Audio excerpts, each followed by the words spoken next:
अस्सलाम वालेकुम, मैं हूं रज़ा मेकन। आप देख रहे हैं IRK न्यूज़। आइए जानते हैं आज की कुछ ताज़ा तरीन अपडेट्स सदीक जान साहब से। 8 फरवरी की तैयारियां जो हैं वो सुहेल आफरीदी तो कर रहे हैं। और अभी 2 दिन हफ्ता और इतवार वो स्ट्रीट मूवमेंट करेंगे, लोगों में जाएंगे, पैगाम देंगे। और अल्लामा राजा नासिर अब्बास साहब और महमूद हसन चकजई साहब रोज़ाना कहीं ना कहीं पैगामात भी दे रहे हैं, बात भी कर रहे हैं। तहरीक तहफ़्फ़ुज़ पाकिस्तान बात भी कर रही है। और आज तहरीक इंसाफ ने 2 प्रेस कॉन्फ्रेंस रखी हुई हैं। एक ब्रिगेड रिटायर्ड मुश्ताक साहब जो हैं वो प्रेस कॉन्फ्रेंस करेंगे लाहौर में, उनके साथ कुछ और MPs होंगे। और शेख वकास अकरम साहब ने ट्वीट भी किया हुआ है। और मुज़म्मिल असलम साहब और कुछ अरकान असम्बली यहाँ पे इस्लामाबाद में प्रेस कॉन्फ्रेंस करेंगे। ज़ाहिर है इकॉनमी और बाकी चीज़ों पर बात करेंगे। और तहरीक इंसाफ ने जिस तरह से मैंने आपको अर्ज़ किया कि बड़ा दबंग रद्द-ए-अमल दिया है, अमरीकी दबाव को मुस्तरद किया है, जो उन्होंने ये गज़ा नहीं पीस बोर्ड के हवाले से जो उन्होंने बयान दिया मुस्तरद किया। लेकिन 8 फरवरी के हवाले से दिन कम रह गया, पंजा आजमाई का वक्त करीब आन पहुंचा है। लेकिन अभी तक तहरीक इंसाफ के MNAs, MPs और टिकट होल्डर्स 90% जो हैं वो 8 फरवरी के हवाले से खामोश हैं। लेकिन PTI का सोशल मीडिया मुसलसल 8 फरवरी के ऊपर फोकस किया हुआ है। और लगता यह है कि 8 फरवरी को तहरीक तहफ़्फ़ुज़ पाकिस्तान को एक बड़ी कामयाबी मिलेगी और बड़े पैमाने पर दुकानें जो हैं वो बंद होंगी। बहरहाल देखते हैं चीज़ें कैसे आगे बढ़ती हैं। बाकी कुछ और शर्मनाक चीज़ें हो रही हैं। एक तो आपने देखा होगा कि साने गुल प्लाजा के बाद MQM बहुत एक्टिव कर दी गई है और MQM वाले बहुत ज़्यादा बयान दे रहे हैं। ये सिर्फ फ्रॉड है, ये सिर्फ धोखा है, लोगों की तवज्जो हटाने के लिए साना गुल प्लाजा से, और कराची वालों को ये दिखाने के लिए कि कोई तो है जो आपकी जंग लड़ रहा है। हाँ, PTI कराची जो है वो मुझे मुकम्मल तौर पर इसमें नाकाम नज़र आती है, इसको प्रॉपर हाईलाइट करने में, मौसर तरीके से हाईलाइट करने में।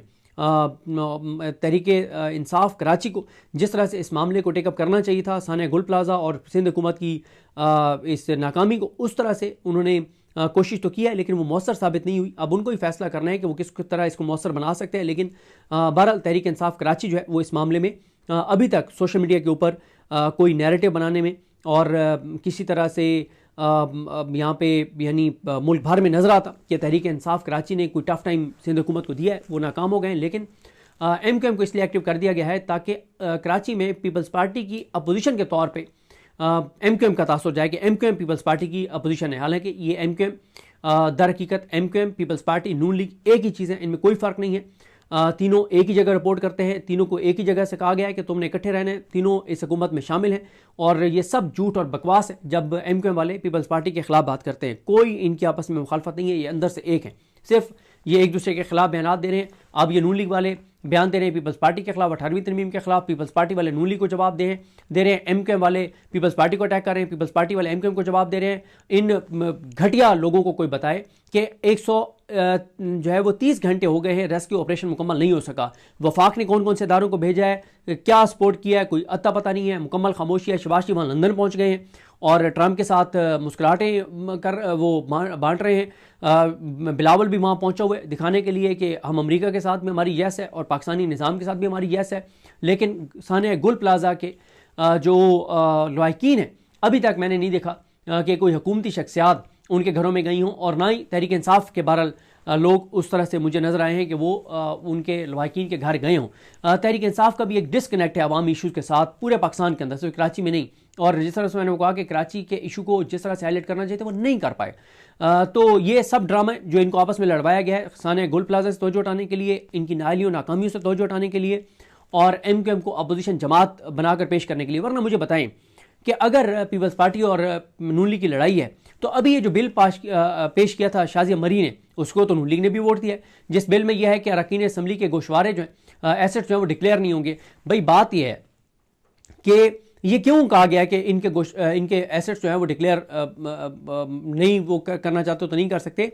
उसकी वजह है कि गोशवारों में हर साल का आता है कि एक रुकन असम्बली के 2023 में असासे कितने थे, 24 में कितने हो गए, 24 में कितने थे तो 25 में कितने हो गए, उससे पता चलता है। और जब कोई चीज़ वो छुपाते हैं तो वो अगर साबित हो जाए तो वो डिस्क्वालीफाई होते हैं। पहले पनामा हुआ, मतलब बहुत सारी चीज़ें ऐसी हुई।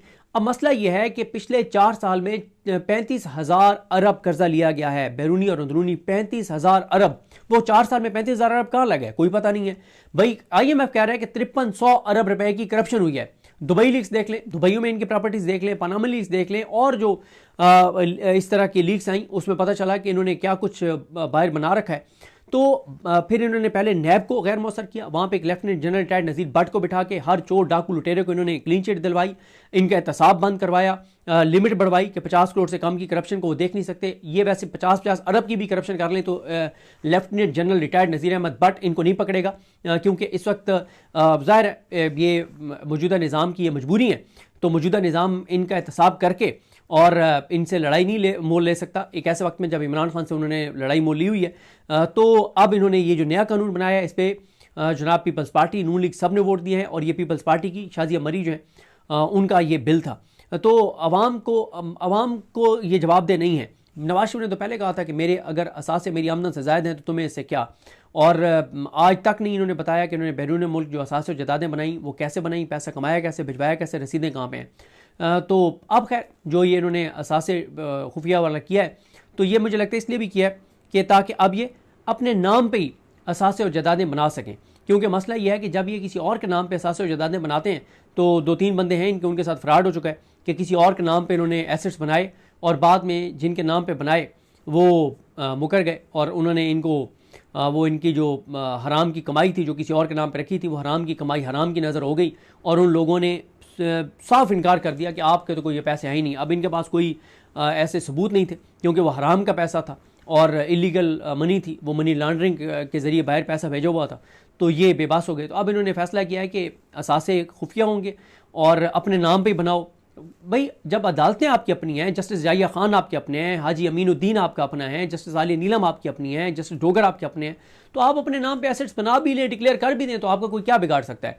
ये अलीम खान के खिलाफ अली जाज भुट्टर ने एक दरख्वास्त दायर की हुई थी, पता नहीं उसका क्या बना इस्लामाबाद हाई कोर्ट में, उसके वो जो एसेट्स थे कागजात नामजदगी के साथ जो उन्होंने डिक्लेयर किए हुए थे उसकी वो डिटेल्स मांगते रहे, उनको इलेक्शन कमीशन नहीं दे रहा था, फिर वो आए थे इस्लामाबाद हाई कोर्ट, पता नहीं क्या बना। और फिर इसी तरह से इमरान खान का खौफ इतना ज़्यादा है कि बल्दियाती इंतखाबात ना ये इस्लामाबाद में करवा रहे हैं, ना ये लाहौर में करवा रहे हैं, पंजाब में करवा रहे हैं। उसके हवाले से 2 दिन से चल रहा है कि जी चीफ इलेक्शन कमिश्नर ने बड़ा हुक्म जारी कर दिया है कि जी मरीम नवाज को हम तलब कर लेंगे, भड़के मार के हवाई फायरिंग करके, और 1 महीने का वक्त दे दिया। मुझे याद है जब तहरीक इंसाफ की हुकूमत थी और पंजाब में बल्दियाती इंतखाबात का मामला था, तो काजी फ़ाइज़ ईसा ने यह मामला टेकअप कर लिया था। उस वक्त वो जज थे, और उस वक्त काजी फ़ाइज़ ईसा ने कहा था कि तहरीक इंसाफ पाकिस्तान को तोड़ना चाहती है, तहरीक इंसाफ चाहती है कि लोगों के अंदर नफरत बढ़े, बल्दियाती इंतखाबात ये ना करवाए, लोगों के अंदर नफरत बढ़े और पंजाब पाकिस्तान से अलग हो जाए। ये काजी फ़ाइज़ ईसा ने एज ए जज रिमार्क्स दिए थे। आज कोई अदालत नहीं बोलती, आज कोई जज नहीं बोलता। वो वहाँ पे इस्लामाबाद हाई कोर्ट में दरख्वास्त दायर की बल्दियाती इंतखाबात जो इस्लामाबाद वाले हैं कि इसके हवाले से ये स्टे किया जाए, ये जो नोटिफिकेशन है जिसके तहत डिले किया गया, इस्लामाबाद हाई कोर्ट ने दरख्वास्त मुस्तरद कर दी। अभी आप देख लें पंजाब में जस्टिस अबर गुल जो हैं उनके खिलाफ वो उन्होंने कल एक दरख्वास्त या परसों कि ये जो CCD मावराए अदालत कत्ल कर रही है, लोगों को मार रही है, 2200 के करीब लोगों को मार दिया गया, इस पर आप स्टे कर दें इनको कि ये ना कोई पुलिस मुकाबला करें। उन्होंने स्टे नहीं किया। और इसी तरह से अबर गुल के खिलाफ एक रेफरेंस दायर करने वाले वकील का भी एक मामला आपने ट्विटर पे देखा होगा, सोशल मीडिया पे, कि उनको जबरी तौर पे गुमशुदा कर दिया गया था। खैर उसकी मैं तफसीलात नहीं ले सका कि वो क्या फिर मामला हुआ है। बहरहाल 8 फरवरी का जो मैंने शुरू में भी जिक्र किया था, देखते हैं कि अब आज क्या होता है। तो नाजरीन ये थी अहम अपडेट्स जो आपने जानी सदीक जान की ज़बानी। तो नाजरीन जुड़े रहिए मज़ीद अपडेट्स के लिए हमारे चैनल के साथ। अपना और इस चैनल का ख्याल रखिएगा। इसी के साथ अपने मेज़बान रज़ा मेकन को इजाज़त दीजिए। अल्लाह हाफिज़।